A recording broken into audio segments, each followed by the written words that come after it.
familiar faces. I'm Madeline. I believe I've met most of you. And this is, I'm proud to say, my dear friend Laura.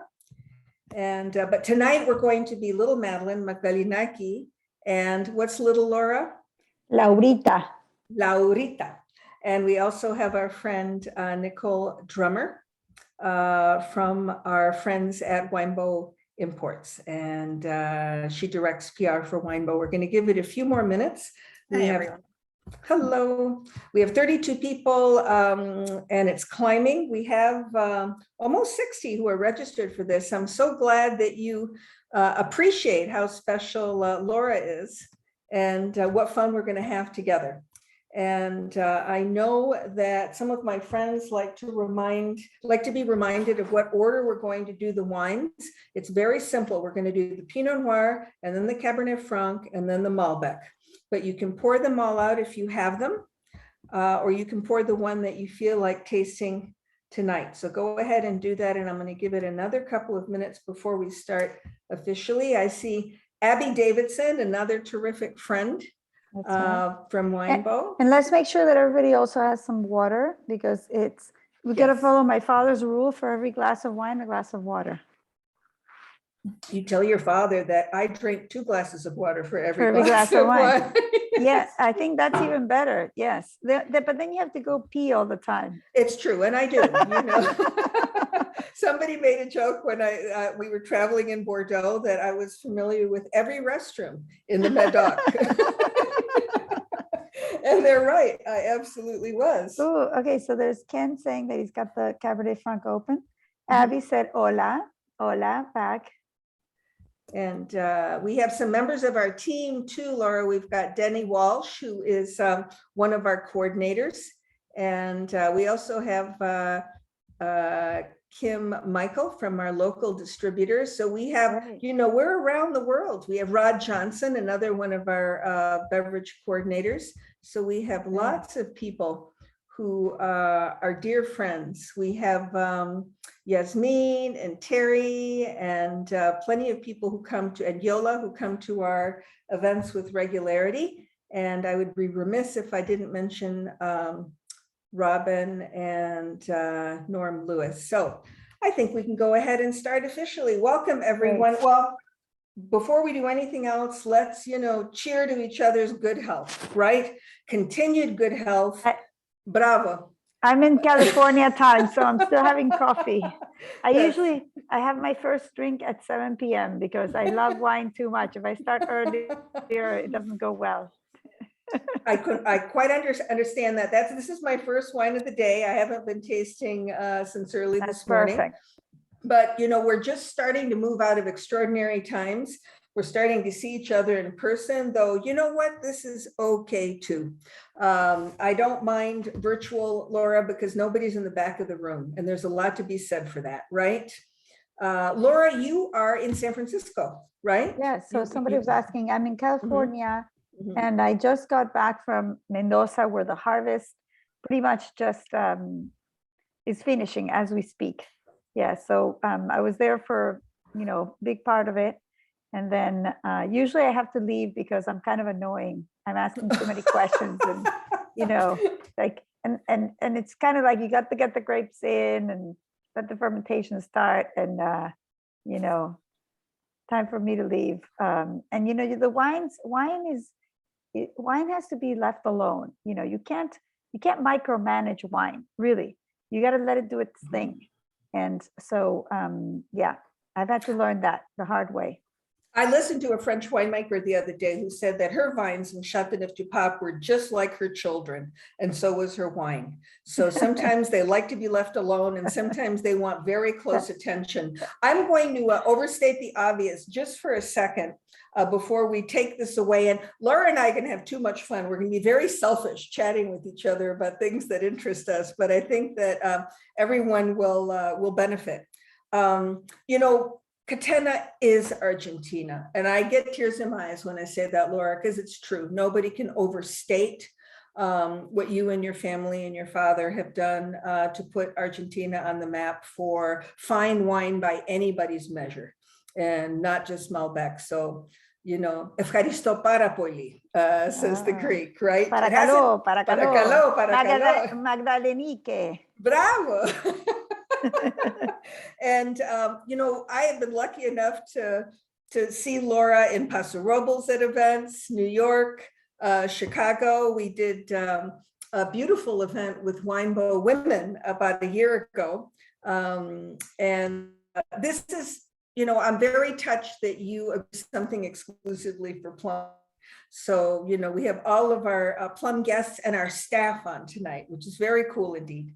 And I'm going to read you just the very short version of Laura's bio, because I'm going to send it to you because it truly makes me giggle with pride and glee. She's a combination. One of my best friends said to me once, it's very rare that anybody has equal heart and mind. And Laura, you do. You're a scientist. This is the nicest thing that anybody's ever said to me, Madeline. It's true. It's Seriously, very rare. seriously. No, and you combine them both, so you can thank your father and your mother and your own exuberant energy. But Laura's going to touch on a lot of her family, but she's fourth generation Argentine vintner, biologist, physician, author, and frankly, the face of Argentine wine. And I don't think that's a bad thing to be. And I don't even think your competitors, who are probably just happy to be in the slipstream of Catena, would mind that. She's been the managing director of Catena Zapata since 2009. She's written 3 books, with which one I spent today reading. You can't forget the name. It's Malbec, mon amour. I mean, come on, Agapi mu Malbec. There we go. My love, my love. My love, yes. Maybe not everybody speaks French. Mon amour means my love. My love, yes. And, she also happens to be a doctor who specializes in emergency medicine and originally wasn't going to join the family business. But I love the story that when you started accompanying your father, it was really annoying to see that Argentina wasn't sitting at the front table with great wines. And I think it's fair enough to say that you fulfilled your scientific ambitions, but you wanted to put Argentina on the map for fine wine as much as your father did. And this I'm particularly proud of. You founded in '95 the Catena Institute of Wine, which, they've done many studies, which they've shared with international organizations. But frankly, here's the short version. They did the first in-depth studies of high altitude terroir. How cool is that? And I, for one, am very grateful. And by the way, Malbec mon amour, and you'll see the slide again. The reason I spent the day reading it, it's not just about Malbec, it's about terroir, period. And I think it should be required reading. I'm going to start giving it along with Evan Goldstein's book, Perfect Pairings, to all young sommeliers coming up in the business. So, that said, we're just going to have fun talking to each other. We're going to taste through the 3 wines. The one thing I want to say about Argentina, really from my heart, the short version is that, and a lot of us know this, high altitude, right? South America, maybe even we've dug a little bit deeper, the rain shadow of the Andes, the effect of sunlight and such. But I think something we don't talk about very often, which I know is important to you, because when I asked you what you want to talk about, you said terroir, the clonal selection of Malbec, and the effect of climate change on high altitude viticulture. The subjects to me is the soil in the vineyards of Mendoza is as complex as any damn thing you'll see anywhere. And Laura has dug the pits to prove it. And she'll show you. So that said, welcome. We're so happy to have your company. Thank you, Magdalenica. Magdalinaki. That sounds like a Greek queen, goddess. It means little Madeline. I love it. There we go. And there you are. I love this. Yes. Beautiful picture of you. And those are the 3 wines, everybody. Oh, pour them out, start tasting. There's no wine police per usual.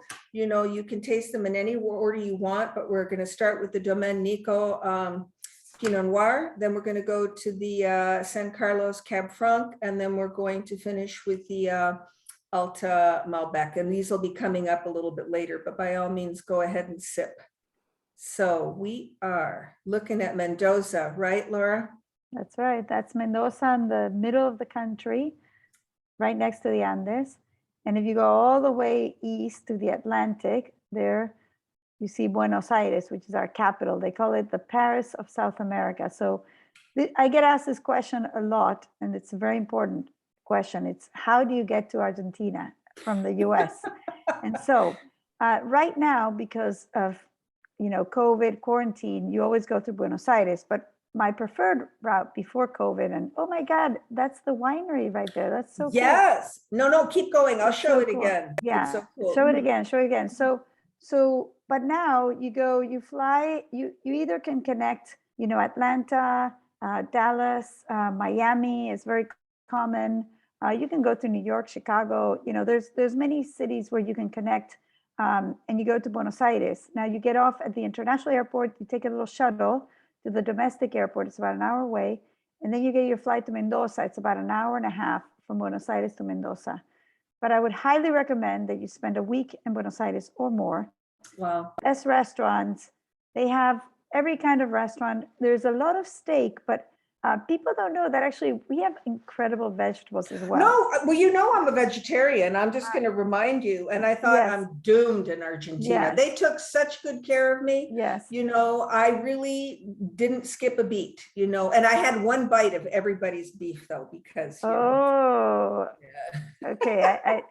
I remembered something about this, but just, I'm of Italian descent. Catena actually means chain in Italian. My great grandfather came. Yeah, it means chain. I say it's the chain of mountains. My husband says it's that I chained him. Believe my version. He has quite a bit of freedom. But everybody's had great tomatoes in Italy. When you go to Italy and you go in the countryside, but I still think the tomatoes in Argentina are better. No kidding. And really, like, the tomatoes in Argentina are so amazing. And everybody in Mendoza grows their own tomatoes. We have our own little tomato orchard, and it's just the perfect climate because it's warm, it's sunny, they're so juicy, and also most of the seedlings are basically like given by friends to friends. So there's a lot of sort of they're heirloom tomatoes. There's a lot of heirlooms. Yes. Yes. Now tell me, this is just such a stunning building. Was this your father's brainchild? How did this come about? Yes. So, you said all these nice things about me, but I tell you, my father, he has so many talents. He studied economics at Columbia University. And he founded a university in Argentina because he felt that Argentina was really backwards in the teaching of economics. So he actually brought all these Argentines that had left. In fact, the chair was a professor at University of Chicago, which arguably is the best economics program in the US. And he brought people back to Argentina to teach at this university. And so he did that. But then he's also kind of a self-taught architect.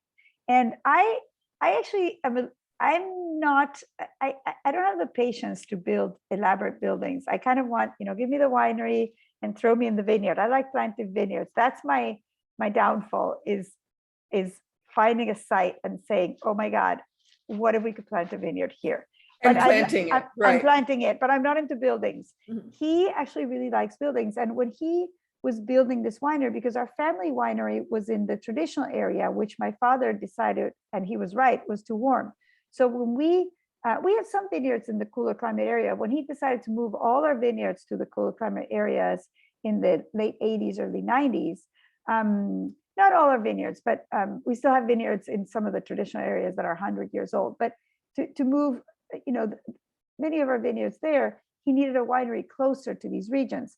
And so he actually toured California, he toured Europe, and he didn't want to copy the style of an Italian, palazzo, or a French chateau, or a French chateau. Right, even if we have Italian heritage, we have Spanish heritage, and so then he happened to go for a vacation to Guatemala, to Tikal, and he saw the Mayan pyramids, and he said, this is true American. And when I say, I know that you guys all think that you're the owners of America. However, there's North America, there's Central America, there's South America, and the true, like the most advanced civilization of the Americas were the Mayans. They had a language, they were great farmers. They understood, the seasons, and they had a calendar, they had a language.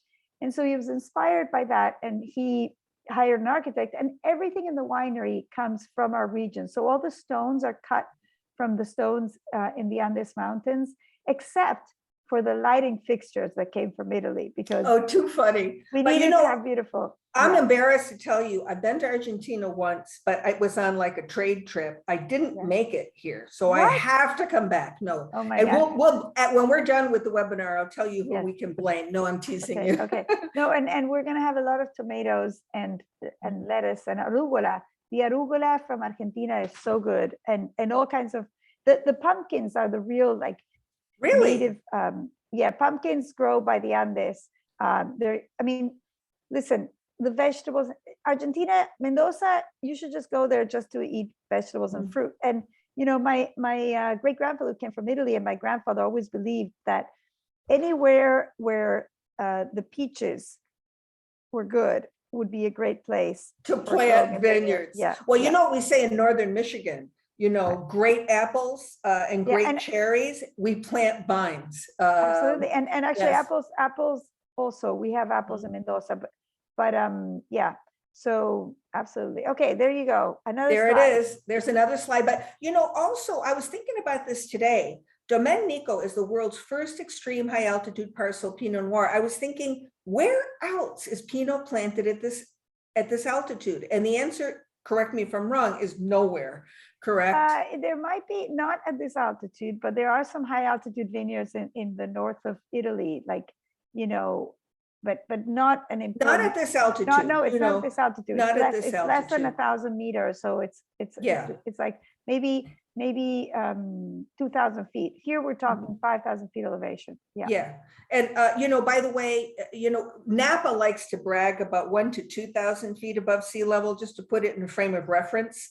Sonoma Coast thinks that half a mile up, 2,500 feet above sea level. We're talking soaring above that. Yes. So here's the very handsome, do you say Nicolás? Nicolás, yeah, that's my father. And who's that beautiful lady sitting next to the beautiful lady you? is my sister Adriana, who she has a PhD in history from Oxford University. She did her undergrad at Berkeley, so she's a brainiac. And she was teaching history, and then I kind of tempted her to come work with me about a year ago, and it's like the greatest thing ever. Because so you're not butting heads. It's been a good thing. No, it's because my dad and I don't butt heads, which I am a head butter. I am a head butter person. Like, I am not some sort of really soft-spoken, gentle flower. But my father and I have just great respect for each other. He's the soft one. I'm a little more fiery, so it works, right? So yes, you would have thought that my sister, who's fiery like me, that there would be sparks.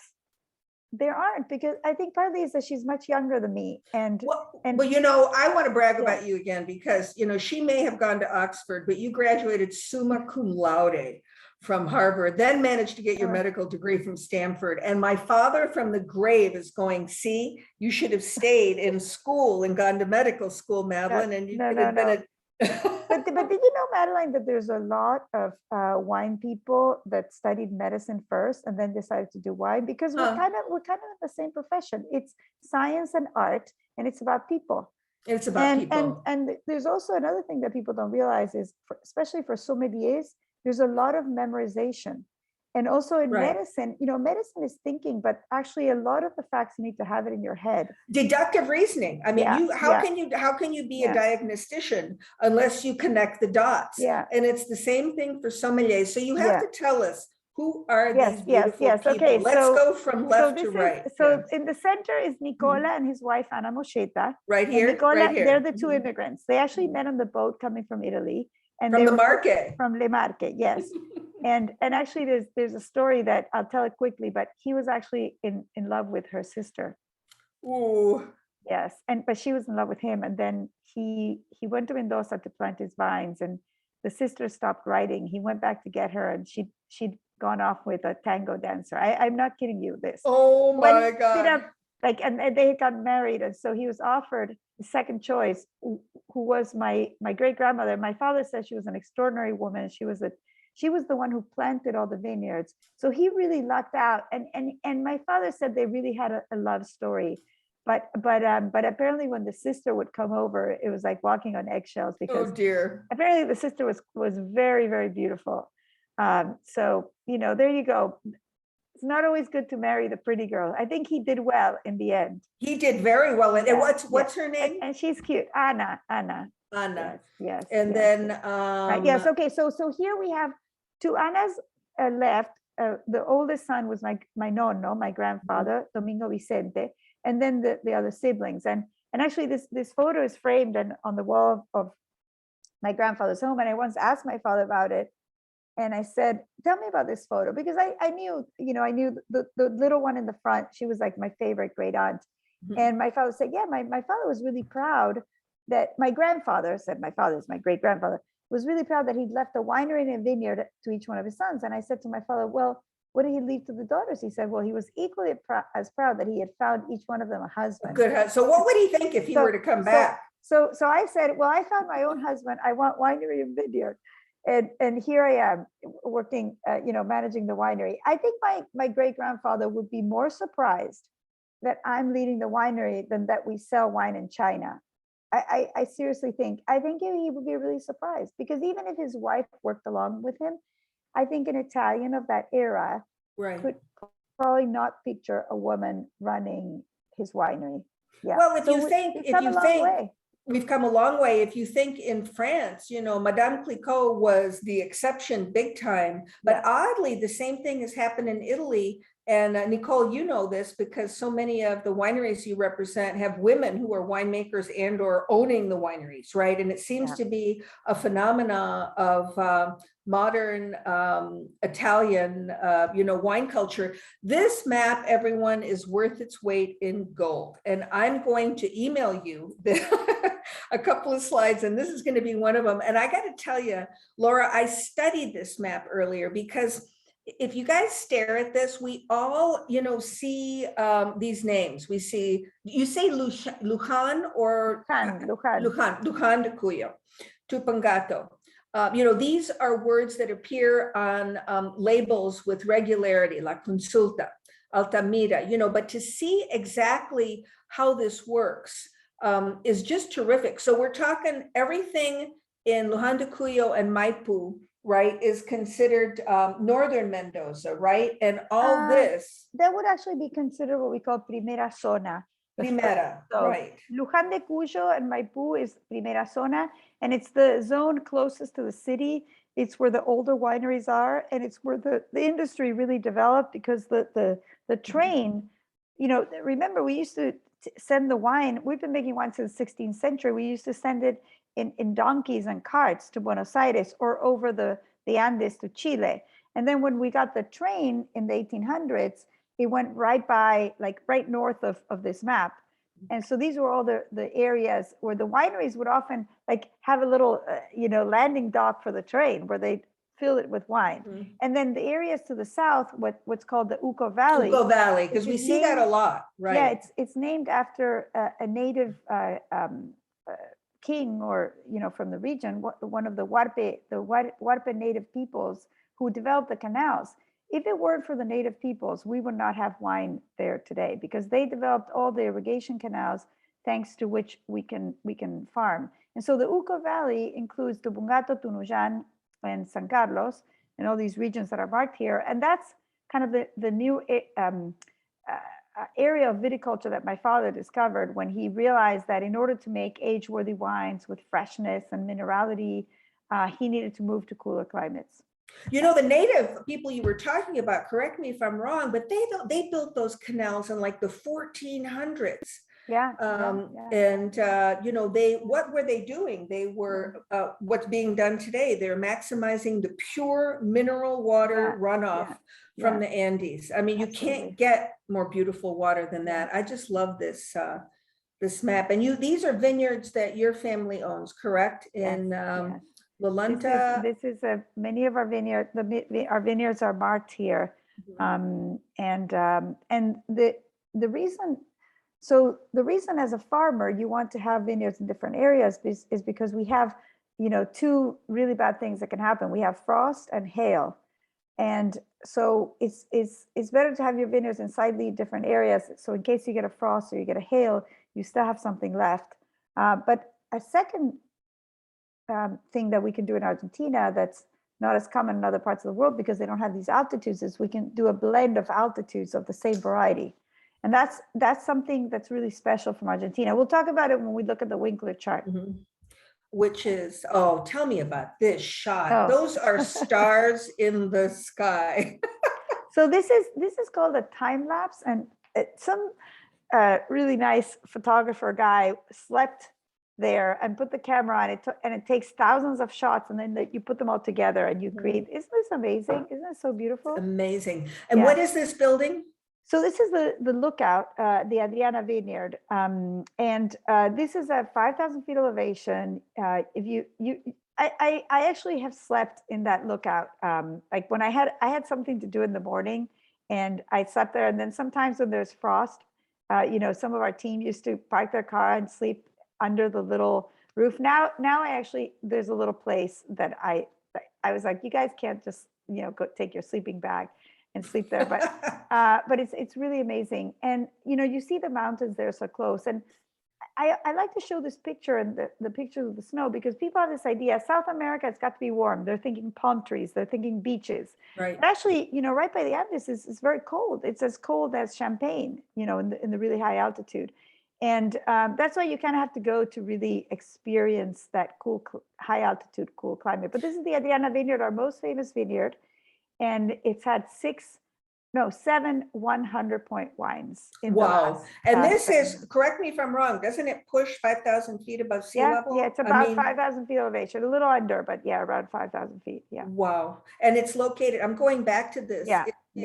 Is We're it the number here? 4, the number 4, right here.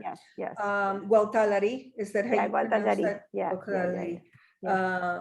So, you mentioned the Winkler scale, and I'm going to give you guys the short version of what this means. You look on the left and it says region 1 through region 4. And in your wonderful book, you actually define it for everyone. Region 1 is cool, but it's an average temperature. Region 4 is warmer, but this index describes regional climates for viticulture. So during the growing season in the Southern Hemisphere, October 1st to April 30th, you calculate the number of degrees by which the average temperature is above 10 degrees Celsius. High temperature, low temperature divided by 2, then subtract 10. And then add each day to get the total degree days. You can see it's a little complex for me, the non-medical person. But at the end of the day, look at the range. These are all of the vineyards Laura's going to talk about, ranging from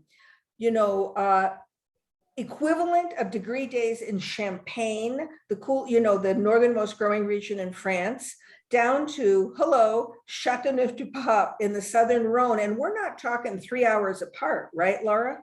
This is about a 7-hour drive in France. And in Argentina, you do it under an hour. Under an hour from region 1 to region 4. Yeah. Wow. So that's something to keep in mind, because we can do these high altitude blends where you get, from the cooler climate, you get the acidity to the minerality, the structure, then you get mid-palate from the middle, and then you get a little more ripeness from the slightly warmer areas where there's a lot of old vines. And, I call it the Chanel number 5 approach. It's or you could call it the Champagne, the non-vintage Champagne approach, where you make this blend, and really the blend can be extraordinary. And actually with Chanel number 5, people might not know this, but it's the same components, but they change the parfumeur, the head perfumist, changes it a little bit every year. And I always say that our head perfumist is Mother Nature, because every year she gives us a slightly different hand, and the wine tastes a little different. You're talking about perfume makers, and I often will tell people, especially sommeliers who start complaining that wine tasting is too hard, and I tell them there are not that many grape varieties. Think of a perfumier. They memorize thousands of smells, correct? But I love the fact that you are blending from altitudes ranging from 1,300 to 5,000 feet? Yeah, so Lulunta would be at around, 800 meters. So just multiply by Yeah, 3. So it's a little, right. around 2,000 feet to around 5,000 feet. And somebody asked there, that's a great question.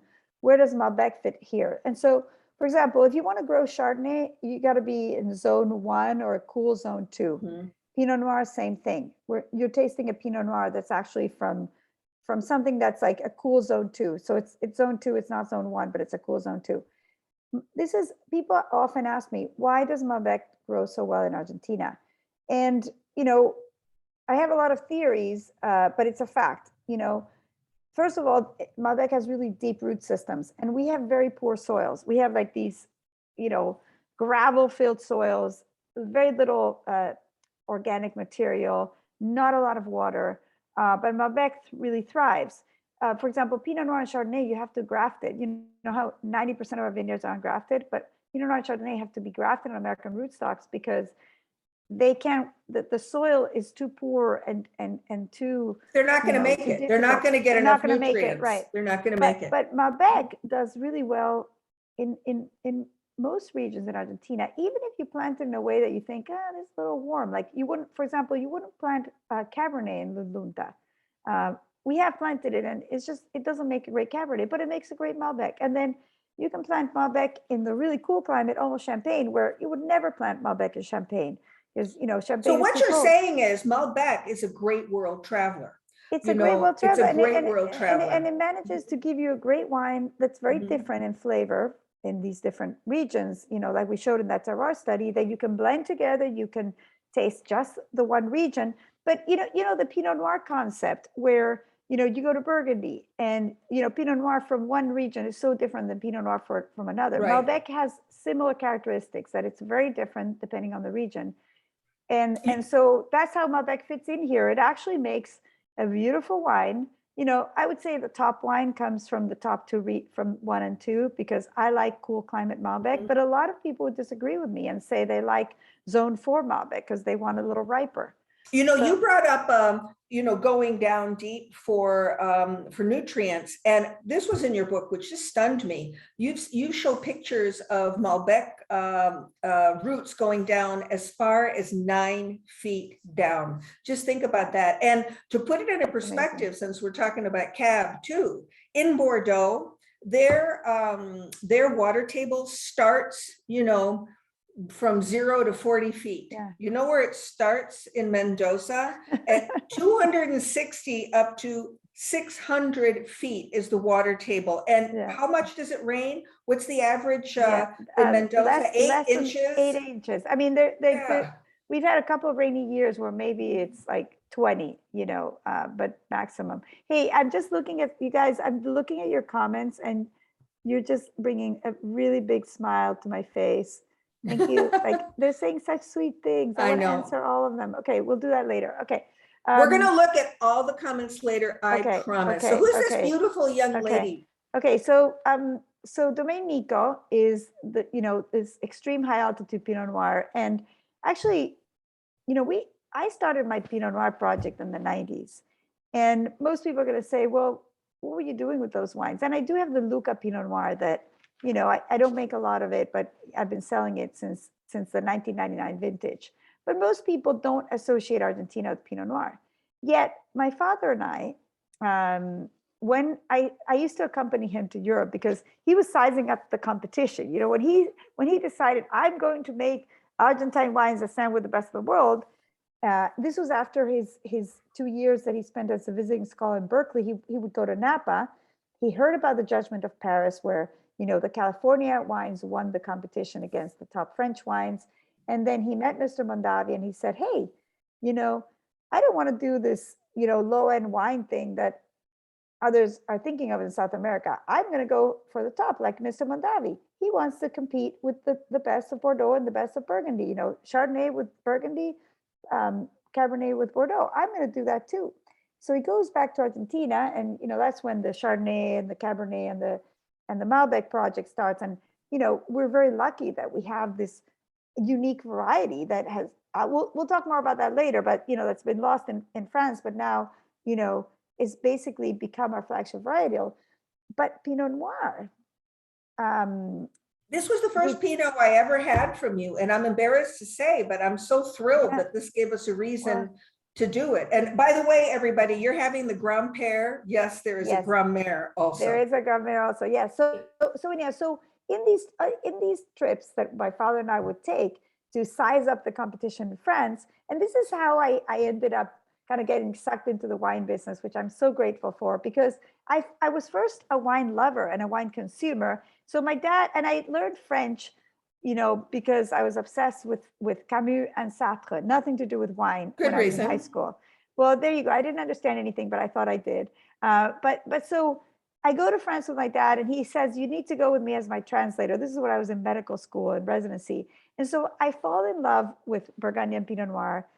And my dad had brought in some Dijon clones. When he had brought the Chardonnay clones, he'd also brought the Dijon clones of Pinot Noir. And so we've been growing Pinot Noir, but Pinot Noir really is the heartbreak grape. Like, we would have one great year, then the next year, it wasn't that good. You can do everything right and still have a lot of nothing in the glass. And we didn't know how to make it. And so it was literally, the first Pinot Noir we planted actually was Grand Père in 1994. This is a really old vineyard. And so in 2006, I said, you know what, we got to decide, can we make great Pinot Noir or not?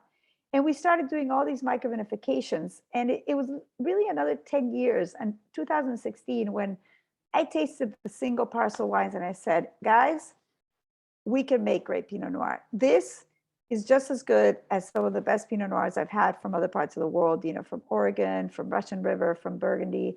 And so that's how Domaine Nico was born. And then in terms of the name, basically, it's really hard to find a name that hasn't been trademarked. And I had trademarked Nico is my daughter's name, but also they have the same name. My great grandfather, the Italian, Nicola, right? Nicola. And so Nicola. in Italy, though, it's a man's name. And when I told my father, because his name is Nicolás in Spanish, but Nicola was my great grandfather. When I told my father I was going to name my daughter Nicola, it was tragic. Every day he'd send me like a WhatsApp, like, what about Nicolasa? What about Nicolina? What about Nicolette? What about Nicola? I was like, no, I want her to have her great grandfather's name because it's beautiful. And I asked my siblings, I said, do you guys want this name? They all said no. We've got other names going on. So now you call her Nico, correct? I call her Nico, which I know, like in Greece, it would always be a man's name. Right. Today nobody cares. Like, you can have a man's or woman's name. Like people, in fact, it's easy to remember. So anyhow, so I was trying to come up with a name. I'm trying to trademark these names, and then I thought, God, I have the Nico trademark because I have another wine called Nico by Luca, and so I was like Domaine Nico, and there you go, we got the wine. What I'm going to do, if you don't mind, because I've got it in my glass. Our guests are always complaining to me if I don't describe it, what I'm perceiving. Please do. If that's okay with you. But this is the first South American Pinot Noir of note that I've had, and it commands my attention because, when I'm not even trying to compare it to anything. By the way, this is my personal sommelier secret. When I approach a glass, I don't think. So I'm not going, what am I looking for? Is this like Burgundy? Is this like Oregon? Blah, blah, blah. I just go stone silent and I smell it and taste it. And aromatically, this wine is perfectly ripe. It's very forthcoming. And whether you want to call it, cherries or raspberries or whatever you want to call it, just perfectly ripe red fruit. And that beautiful clovey spice that I think Pinot Noir carries, a little pocket of cloves or spice, that has nothing to do with oak on this wine. And on the palate, I got to tell you, my mouth is still watering and the length pulled the flavor. So it's, it's medium body. The acidity is not, it's not what you would call bracing or annoying or tart, but it's mouth watering in the best possible way compared with that ripe fruit. And Laura, my current obsession in tasting is mid palate. If I just hold it, I get this plumb line of flavor that is all about, this is where the terroir comes in. It's shocking to me. We talk about this rocky minerality. That's a term that sommeliers use that drives consumers crazy, but it just means that impression of inorganic earth, which is just like right in alongside or with that perfectly ripe fruit. And, you know, I know there's oak on this, but it's just like the perfect amount of seasoning. Nobody's hand went too heavy on the rosemary or the salt. So to me, it's rich, it's fulfilling, it's mouthwatering, and I think it's got a life ahead of itself. You know, I think the length is going to extend with time. I hope I described it okay for you. I have nothing to add. Nothing to add. It was perfect. And grand-père means grandfather in French. And oh, and actually go back because I want to. There's a little playful thing about the label. So you're going to see that it says sœur et frère. And if anybody here has been to France, there's a lot of businesses in France that'll say père et fils, which means father and sons, or it'll say brothers and sisters, frères et sœurs, but it never says sisters and brothers. So I changed it, sister and brothers, because I have a daughter and two sons, and my sons think it's hilarious because, you know, their sisters always trying to, their younger sisters always trying to tell them what to do. So, but you know, I didn't realize that's why you did it. So thank you for explaining that to me. And I'm going to tell Yola, you're asking like the question, the elephant in the room, and we're going to address it later very directly. What Argentine wineries and especially Catena are doing to combat climate change. So hold the thought. You know, we're not going to ignore that comment, but this is, I looked up Aconcagua today. There were pages about this mountain. It's a big deal. You can go hiking. You can actually do this trek in really nice paths to go up Aconcagua. I highly recommend it. You know, it's like, you know, you can go to Everest, Annapurna, Kilimanjaro. So you can go to do Aconcagua. You go to Mendoza and you hire somebody to take you. And Aconcagua is actually kind of particularly easy because it's going up really slowly, and then it's only at the tail end that you have to go really high. Oh, it's safer. It's safer. It's safer. Aconcagua is pretty safe. Yeah. Yeah. So what are we looking at? These, what do you call these? These alluvial so these fans? are alluvial fans or alluvions, and I call them our pancakes because they look like when you're making pancakes. So what it is, you know, if you think about the Andes, they formed, you know, 20 million years ago, but the ocean and the continental plate started hitting each other about 100 million years ago. Then 20 million years ago, there's earthquakes, they start rising. But then, you know, for many millions of years, they were covered by glaciers. As those glaciers melt, you know, they deposit material. And so it makes sense. If you look all the way to the left, it says stones and limestone, then it says sand, then it says clays. So stones and limestone are heavier. So they stay at the top, because if you have a current and there's a really heavy stone, it's kind of stuck. It's not going to roll down easily. So you're going to get the bigger, heavier stuff on top. Then you get the middle is the sand with some rocks, some gravel, and then the clay is at the bottom. And also, if you've had a lagoon, often you have the glaciers melt and then a lagoon forms. Where there has been a lagoon that's dried up, which is what we have in Agrelo, for example, you get a lot of clay. And clay is very different than sand or stones because it retains more water. And we know this because of Saint Emilion. Thank you, Right Bank Bordeaux, right? And exactly, and in some cases you don't want that because if it rains, you get rot and you have problems. But in Mendoza, it's so dry that actually clay soils have a nice refreshing effect.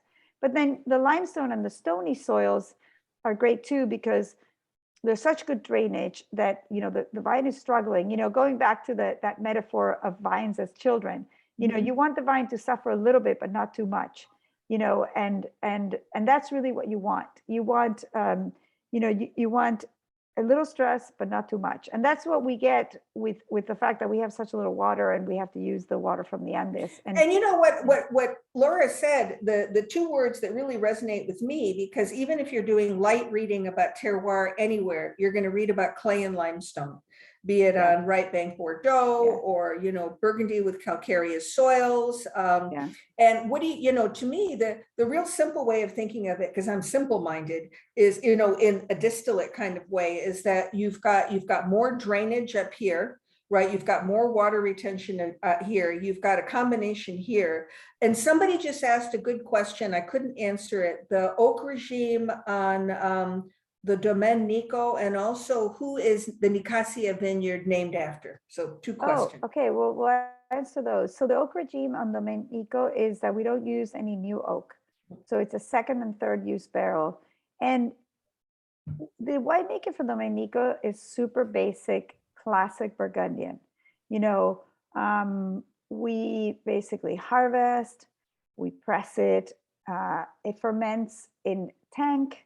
Most of it will sometimes have a little bit of it ferment in the barrels. In all small barrels? In the Mhm. no, we have You use- 350 and 500. We have And 500, we're using right. a lot of 500 right now. Yep. And then, you know, we do a couple of pump overs, you know, because that's classic for Pinot Noir. Although we actually make Malbec like Pinot Noir now, because the florals and there's actually a lot more characteristics similar between Pinot Noir and Malbec than Malbec and Cabernet Sauvignon, which, you know, this was the big confusion when we first had all the flying winemakers in Argentina.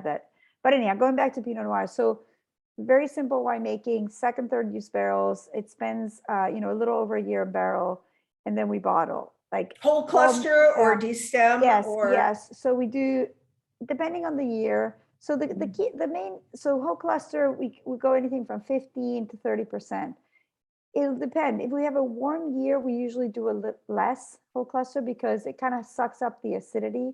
Right. So if we have a cool year, then we do more whole cluster. We like whole cluster. It adds texture. It preserves color and aromatics. So very, very traditional native yeasts winemaking for the Pinot. The name Nicasia. So Nicasia is our Malbec from La Consulta. So that would be San Carlos, where it says where the little church is over there. So yeah, here we go, right here. Yeah.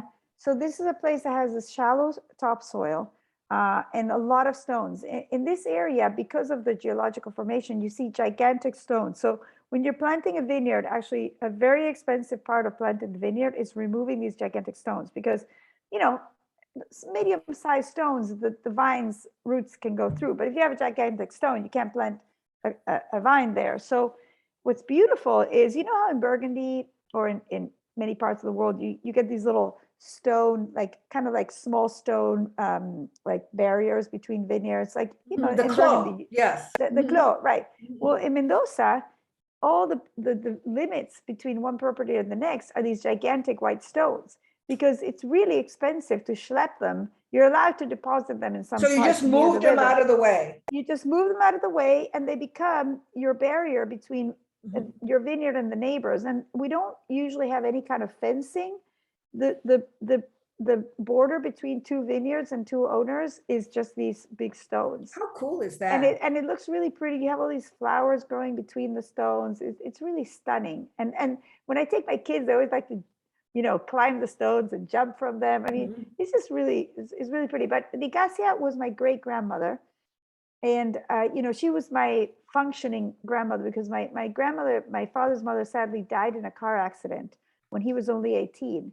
Oh my. So yeah, very sad because then he had to become the mother and father to his three siblings because his father went into this deep depression for a long time. She was the one who was a school teacher? She was the school teacher. She was Angelica Zapata. And she was this amazing, you know, really, you know, she was devoted to her students. My dad said that she was a better teacher than a mother because she kind of ignored her kids because she was like, okay, you need to do well in school, and you know, I can't make your lunch because I'm busy with my students, you know. And I don't know, who knows if that was good or bad. My dad's a very loving person, so I think she must have given him some love. But anyhow, Nicasia was Angelica's mother, who was the most loving person in the world, and she functioned as my grandmother. And so to me, the wines from Nicasia are like a hug because like they're so juicy, they're so smooth. And so we named it after Nicasia, who was like the hugging person in the family. If you guys look at these labels, when you come across them, these are the growing regions and or the vineyard sites. So it's really cool. That's why, you know, we have Google Images and Catena's website. So by the way, my Pinot Noir, and I'm half swallowing it and half drinking it. It's drinking like an angel. Just letting you know. Great, so we should probably talk about the Franc, which I have to tell you, one of the people on tonight is a dear friend and colleague, Rod Johnson, who is one of our beverage coordinators. That's what, you know, overseeing multiple wine team leaders.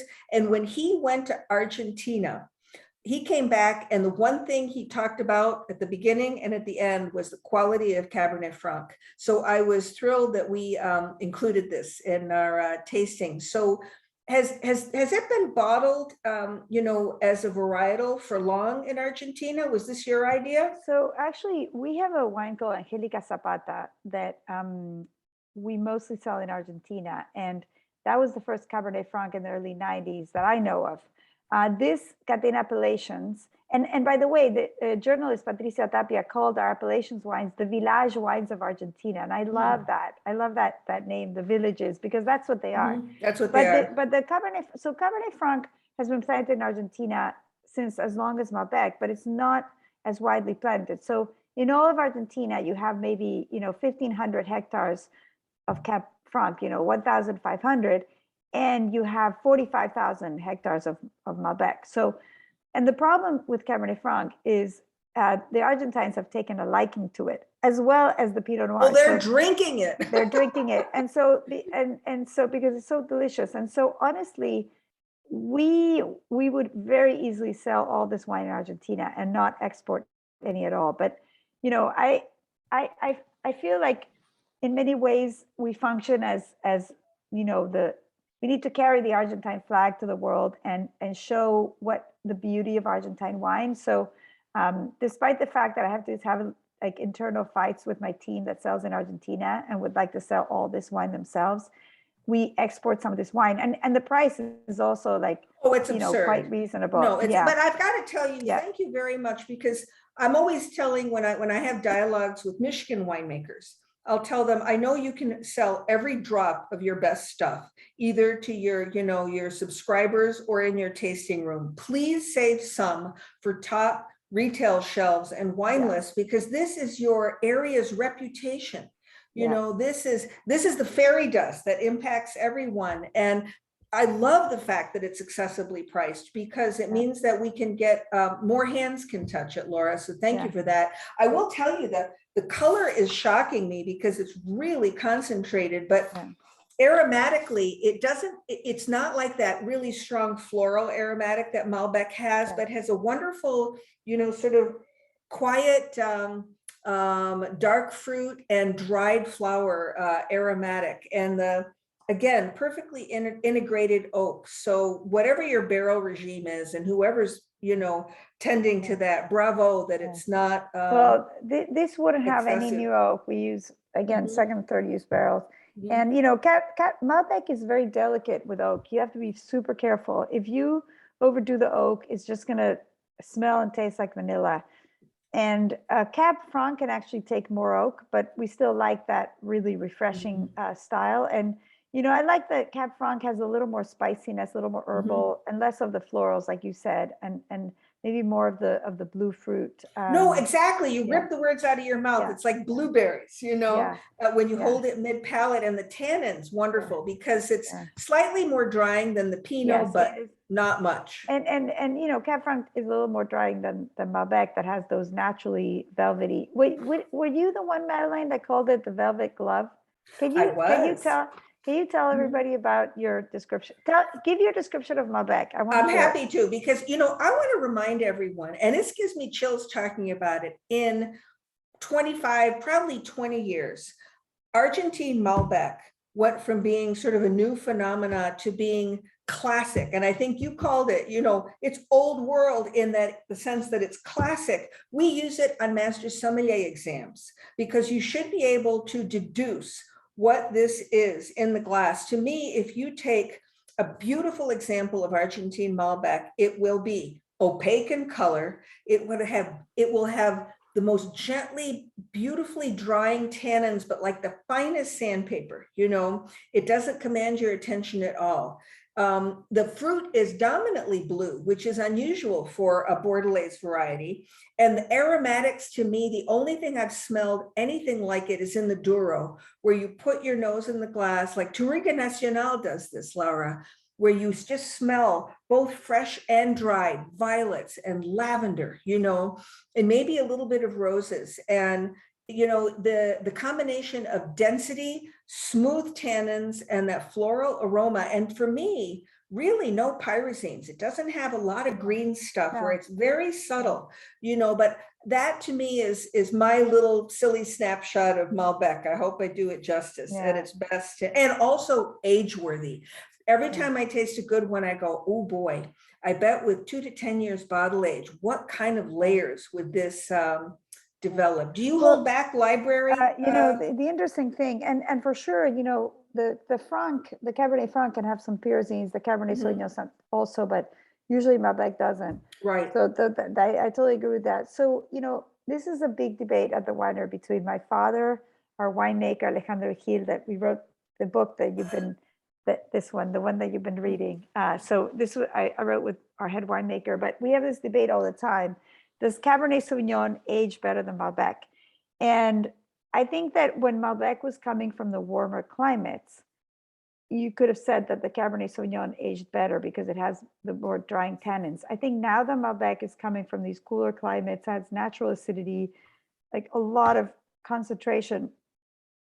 We've been doing comparative tastings between Cabernet and Malbec from the 90s, and they're very equal. Like, some vintages, actually, the Malbec seems to have aged better, and some vintages, the Cab Sauv. So, yes, I can today answer this question, but, until relatively recently, we were still debating it a lot. I'm curious, when Malbec has like 10 years bottle age on it, because I really haven't had any experience with this.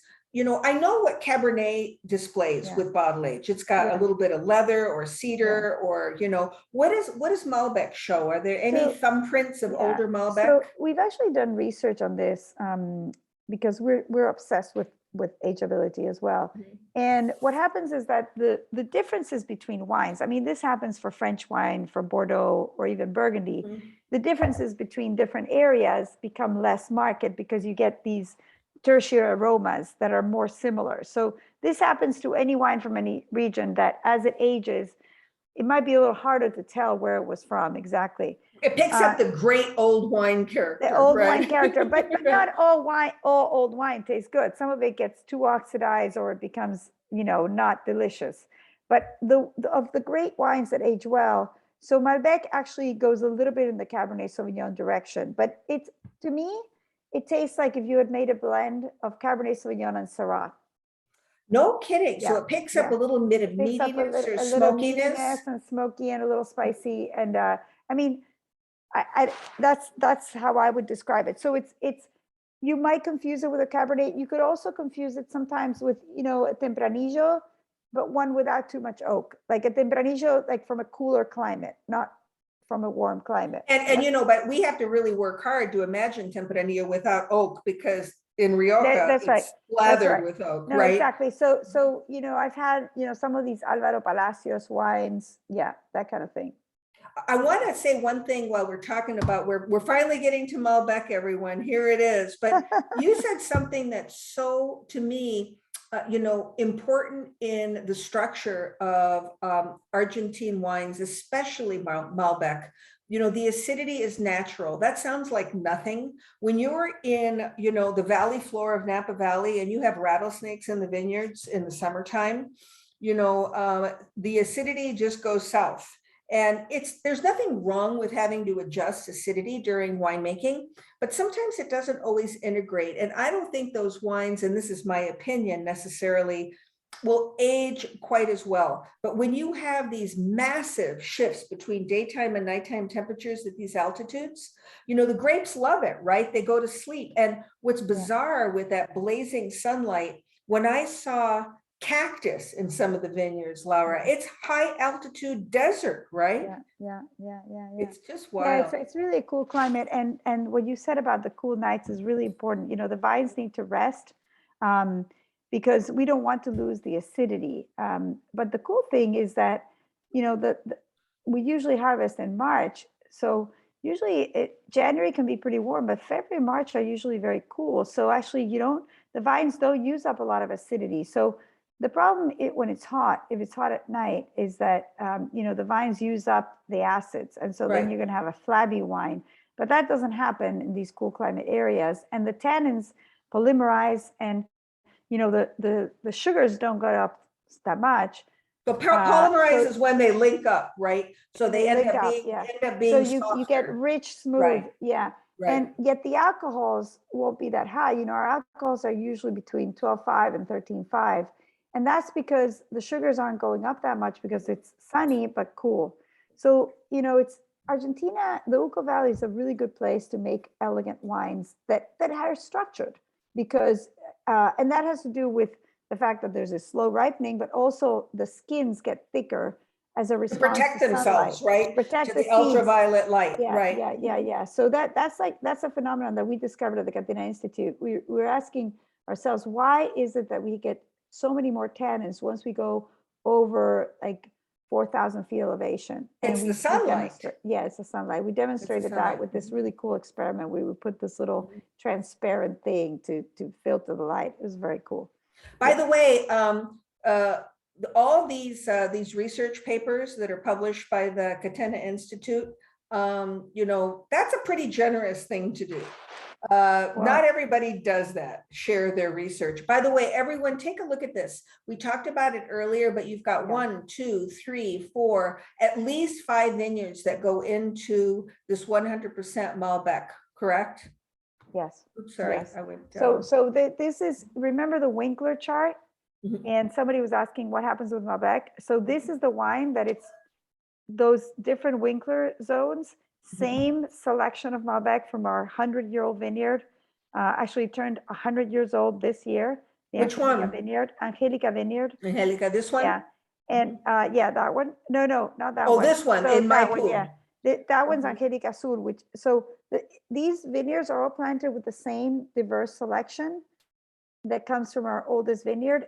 That selection is planted in all the other vineyards, and then we make a blend with the wine. So it's kind of like the brothers and sisters wine, because it's like, you know, it's the same plant material at different altitudes. You harvest it and you make a blend, and you get the minerality and the acidity from the cooler climate. You know, we were talking about that earlier. So this is the Chanel #5 approach, basically. But I think if you memorize this, especially on the palate, this to me is terrific Argentine Malbec, because you have that density of black and blue fruit. You've got more tannin than you had in the Franc. It changes the texture of your mouth, but gently. It doesn't shut the flavor down, you know. And the aromatics on this wine, because I think it needs bottle age, are just, they're a little shy, but that's there's nothing wrong with that. It's beginning to emerge. That's a mark of quality to me. And you know, you talked about, you set this up beautifully for yourself. This is hugely important in your research and your work. You know, the whole issue of Massal selection versus clonal selection. You know, can you talk a little bit about that? So in the olden days, how did you plant a vineyard? You already had a vineyard, or your neighbor had a vineyard, and you liked the wine they made from that vineyard. Every plant was different because they had evolved through time, and all vineyards were reproduced through cutting. So, you know, the way a vineyard is reproduced is you take the pruning material, you put it in a little pot, and that's a new plant. So in the olden days, you just go to a vineyard that was already there. You know, in the Roman times, 2,000 years ago, you'd ask your neighbor, hey, I want your material. You'd come and take the cuttings. You know, when you prune the vineyard, you put them in little pots, you plant your vineyard. That's ungrafted, because you basically are planting Vitis vinifera, which is the variety for Cabernet, Merlot, all the varieties you know, straight on the ground. This is what's called ungrafted. That's how vineyards were planted in the world for thousands of years. In Argentina, because we were so isolated from the world, you know, we had a military government, we had 1,000% inflation. We got these vines, you know, from the Spaniards in the 16th century. Then we got Malbec and all the fine wine varieties in the middle of the 19th century. And we just kept on reproducing these vines of these, what we call pre-phylloxera selections, that were very diverse. We have that kind of diversity for Malbec. We have it for Cabernet. We have it for Chardonnay. There's this famous clone called the Wendy clone. Yes, very famous. That actually came from Mendoza. It didn't go away. I didn't know that. No, the Wendy clone went from France to Argentina to California. And all, like, the best, you know, Chardonnay New Zealand comes from the Mendoza clone, which is the Wendy clone. It's a crazy, I mean, I always talk to Carolyn Wendy about this, because we're just blown away by how she and I are connected in this. There are no crazy degrees way. of separation. No. Yes. We're on the UC Davis School of Enology and Viticulture board together. And, we feel like we're sisters because I've got the Mendoza clone, she's got the Wendy clone, and they're the same thing. But anyhow, so then what happens in Europe is they have phylloxera. So they have to replant everything and they have to graft the Vitis vinifera and American rootstocks. And there's this temptation to say, well, instead of keeping all this diversity, let's just find a few mega plants that give us work really well. Right. Yeah, that give us quality and Right. volume. Or let's have some that's just like they give us kilos, like tons, like we want volume. And remember, That happened in Chianti. yeah, Right. I mean, remember, they just had phylloxera. They have nothing. They need volume. And so for many varieties, a lot of these diverse selections were reduced. So this would be like, you used to have, how many people we got? That you said there's like 38 people plus Madeline and Laura, right? So we used to be 40 different individual plants. And most of these vineyards have hundreds of different plants. But somebody came along and decided, you know what? Madeline is the best we got. We're going to get rid of all the 39. We're not going to keep them because We'll keep some Laura too. Because Right. no, we don't need any Laura. We got Madeline. She's got the Master Sommelier nose. She knows how to. She speaks Greek, And so we're going to get rid of everything else. We're just going to keep on reproducing Madeline. And so my vineyard, instead of having these 40 different selections, is now all Madeline. And that's what a clone is. And I'm not saying the clones are bad. We also have, like Dijon from Burgundy, we brought clones. But this diversity will be essential for climate change because we don't want to lose those genes. So actually, Argentina is a real reservoir for vineyard diversity. And we actually have this, we call it viñedo supersónico. That means the supersonic vineyard. It's isolated because we don't want it to get, contaminated with nematodes and viruses. There, all the things that happen to people, they happen to plants too. And we have this isolated place where we're preserving like this heritage. It's like heirloom tomatoes, these heritage vines, because otherwise they might be lost to the world. So when they hear the term Massal selection, what you're talking about is a selection of heirloom plants. And, correct me if I'm wrong in my reading, you started your studies with like 150 of these? So we actually selected 135, which we have individually planted, and we know that they are individuals, but we also plant the mishmash that has like a mix of everything in all our vineyards, because we don't want to lose any of the genetic material. And do you know who actually taught me this? This guy. Is it Albert de Villeneuve? So I ran into him once, and we were talking about Dijon clones, and he said, I really wish I had more diversity. And I said, well, we have that from Malbec. And he said, you know what? Don't lose that. That's your jewel. Do not lose. What a piece of advice. And he said, we are now in Burgundy, like scrambling because we've lost all the diversity, and we're looking for old vineyards where we can find diversity from. Don't lose your diversity. And this was like, I don't know, 20 years ago, he told me this. Yeah. Can you I don't think we're going to lose anyone, but I really don't want to forget us to touch on the whole issue of climate change and high altitude. Viticulture. So high altitude, we went to high altitude looking for a place to make better wine, because if it's too hot, you ripen too quickly, you don't get concentration. But I think high altitude can be a solution for many areas that are getting too warm, finding places near the altitude. In California, you have higher altitude places, and there are valleys, that are really good for winemaking in some of these high altitude areas. So I think it can be a solution for climate change. And instead of having to move to another country, like instead of going and making wine in Denmark, you can actually in your own country look for high altitude regions. Now, are the glaciers shrinking? Are they? Oh, absolutely. Yeah, we're having a huge issue. And that's why we're actually planting in parts of Patagonia and to the north of Argentina, where there's Patagonia is significantly further south, right? Yeah, absolutely. And it's not high altitude, but so it's further south, so it's cooler. Just like in the US, you get cooler when you go north, we get cooler when we go south.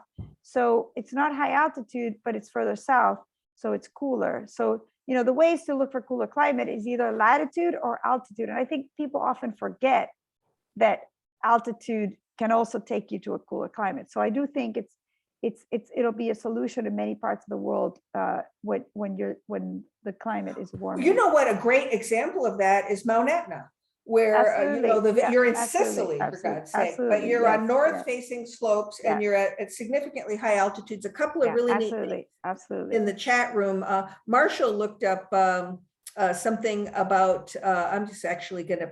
If you go to the Q&A, there's a recent article about the Winkler heat summation has been updated to keep up with climate change. So good to know.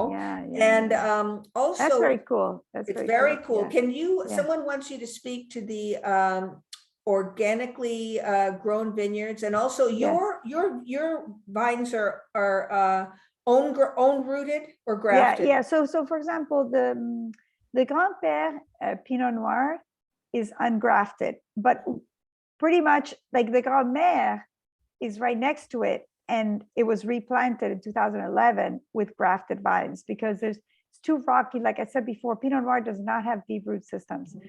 But all the Malbec, the Cabernet Franc that you're drinking today is ungrafted. 90% of the vineyards in Argentina are ungrafted.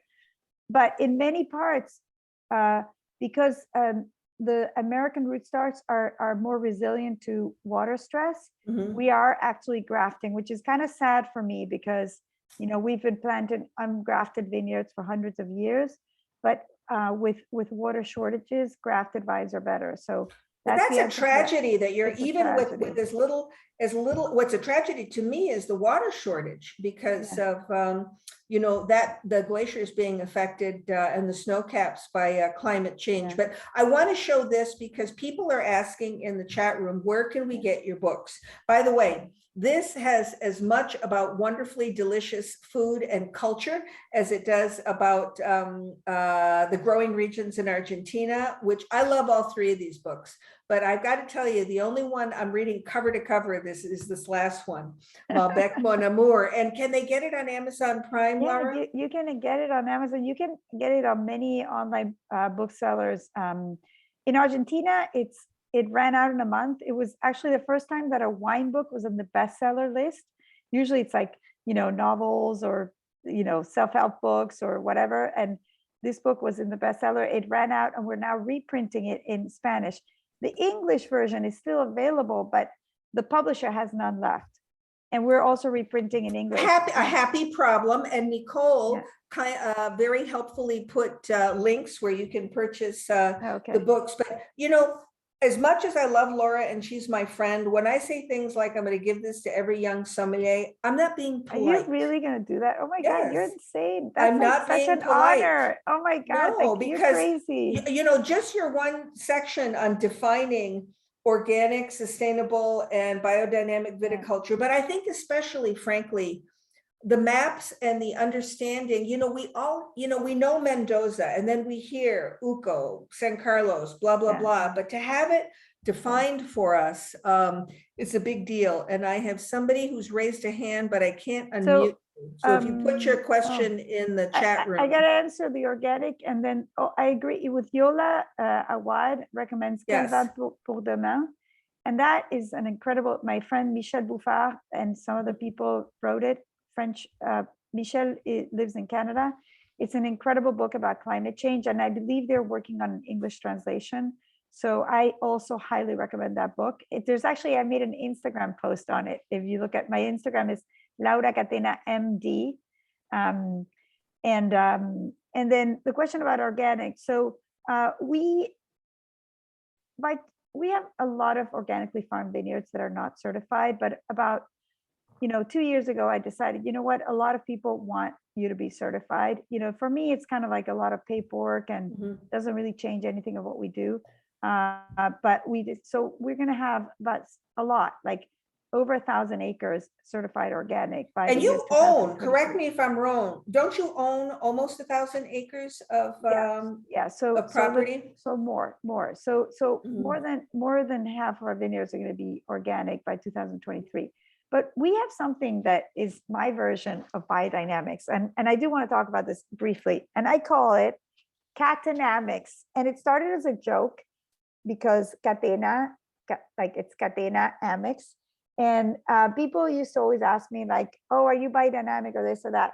And I started studying biodynamics. I actually wrote a whole chapter about it in my book, Golden the Vineyards, because it's my chapter about Anne-Claude Leflèvre and the Le Montrachet from Leflèvre.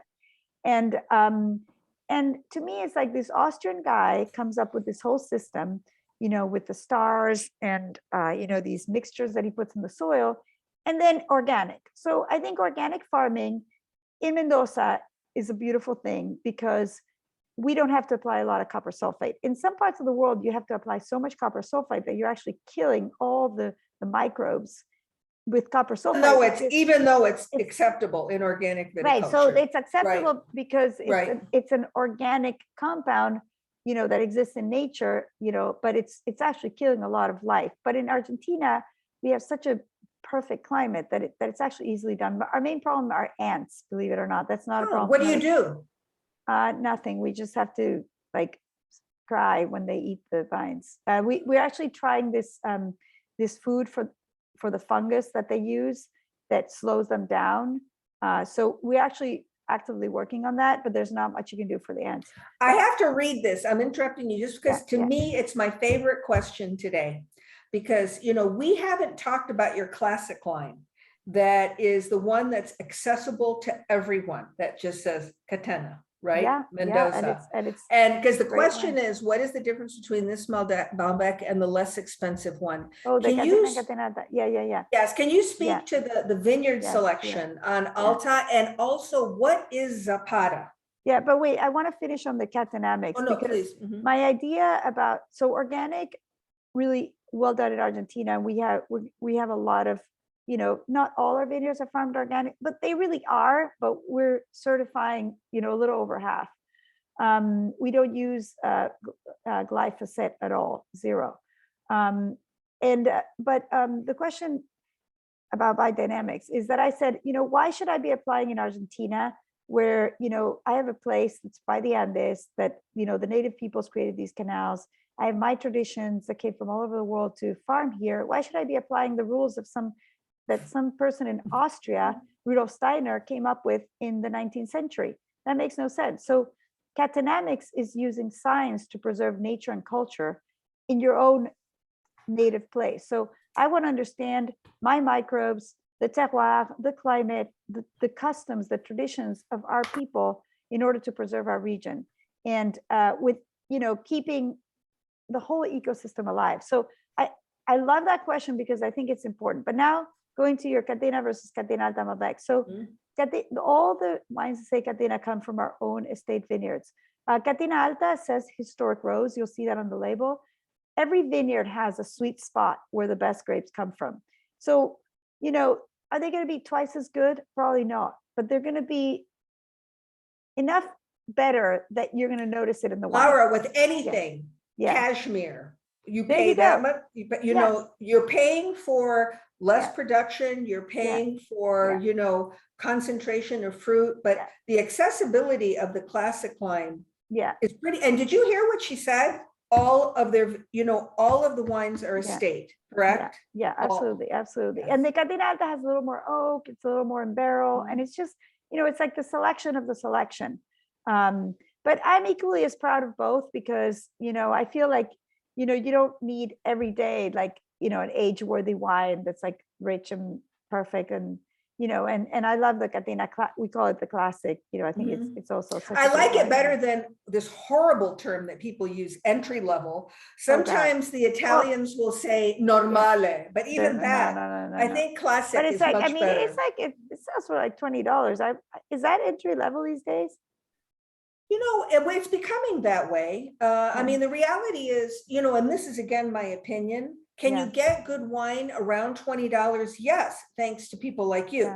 You know, once you start scooching under 20, what happens is you can get very good wine, but, you know, to a degree, it might be a little bit more one note. It might be a little more straightforward. It might not bear as much examination, but I think you can sit with a bottle of Catena. You know, we touched on Cabernet Sauvignon. Don't underestimate the quality of Cabernet in Argentina. Classic Cabernet or Malbec, you know, for a night, and it will not bore you. I mean, the wine hangs in the glass. So that said, is there anything we haven't talked about that is near and dear to your heart? I just realized, have we really been almost an hour and a half? Is that possible? It is possible Oh because my God. we were having I didn't fun. even notice. No, and I'm going through These Nicole. poor people, they're No. still there. They're still Laura, we there. had one more question that we didn't touch on earlier. Please, I was just going to ask you, what didn't we touch on? Somebody in the audience is showing the 2018 Nicolás Catena Zapata at a tasting Saturday. Wondering if you could maybe offer some insight. And Yeah, talk so- about Zapata. Talk about Zapata. Yes, okay, so the Nicolás Catena Zapata is a blend of Cabernet Sauvignon and Malbec. And that blend, the 18, I think is like, I don't know, 70-something% Cabernet. So a little more Cabernet than Malbec. And does the 18 have little Cabernet Franc as well? I think it might. But the key to that wine is, first of all, it's named after my father because he loves the blend of Cabernet and Malbec. And he just got the award, the Lifetime Achievement from Wine Enthusiast this year. So an amazing, that's the photo with my sister in that picture. And if you think about it, this is like the most historic blend of wine because in the 19th century, and this is all in the book that Madeline's been showing you, the Malbec was more widely planted than Cabernet Sauvignon in the Médoc. And I read this Count of Odard that wrote a lot of textbooks about wine. He used to say, don't ever bottle a Cabernet Sauvignon without a significant amount of Malbec because you need the fruit and the softening effect of the Malbec on the Cabernet Sauvignon. So the Nicolás Catena Zapata is from the 18 vintage, which was just a beautiful vintage. It was a little warmer than 17, 16, and 15, but it wasn't like hot. It was just a little warmer, very friendly.